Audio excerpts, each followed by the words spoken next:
দেখুন এখানে পরিষ্কার করে ধুয়ে লেবু মাখিয়ে নুন মাখিয়ে কিছুক্ষণ রেখে দিতে হবে মাছের ডিমটাকে, তাহলে ভীষণ আঁশটানি গন্ধ বেরোয়। এই আঁশটানি গন্ধটাকে কাটাবার জন্যই লেবু এবং নুন একটু মিশিয়ে এই ধরুন 3-4 মিনিট মতন আপনি রেখে দেবেন। রেখে দেওয়ার পরে আপনারা ভালো করে এটাকে জলে ধুয়ে নেবেন, ধুয়ে নিয়ে আবার নুন হলুদ মাখিয়ে দেবেন।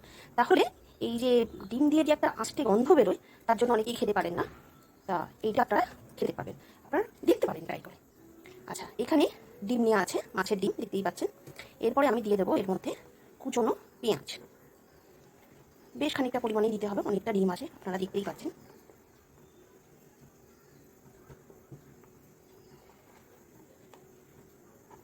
আচ্ছা, পেঁয়াজের পরে এখানে দিয়ে দেবো আদা রসুন কাঁচা লঙ্কা একসাথে আমি পেস্ট করে নিয়েছি মিক্সিতে।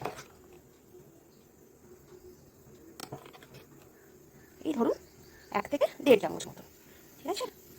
এরপরে আমি দিয়ে দেবো এতে একটা ডিম।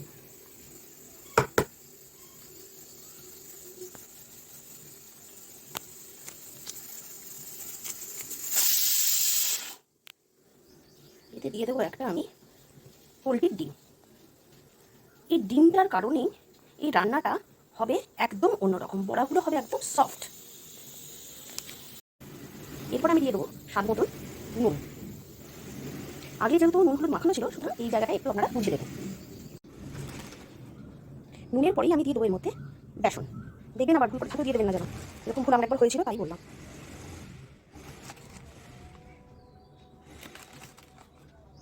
3 চামচ মতো দিলাম। এবার এটাকে ভালো করে আমি মেখে নেব। দেখুন কড়াইতে আমি সর্ষের তেল চাপিয়ে দিয়েছি গরম হবে। দেখুন বড়াগুলো খুব সুন্দর করে কিন্তু ভাজা হয়ে যাচ্ছে।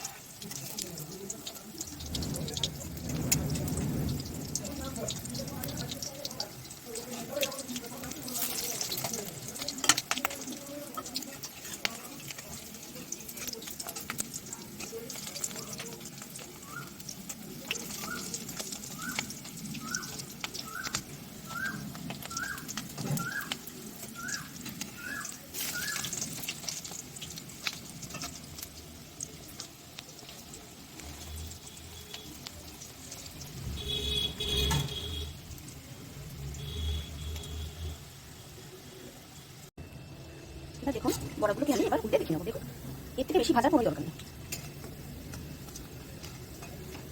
তোলার সময় গ্যাসটাকে একটু তেলটাকে হাই করে দেবেন, নাহলে তেলটা বেশি উঠে যাবে।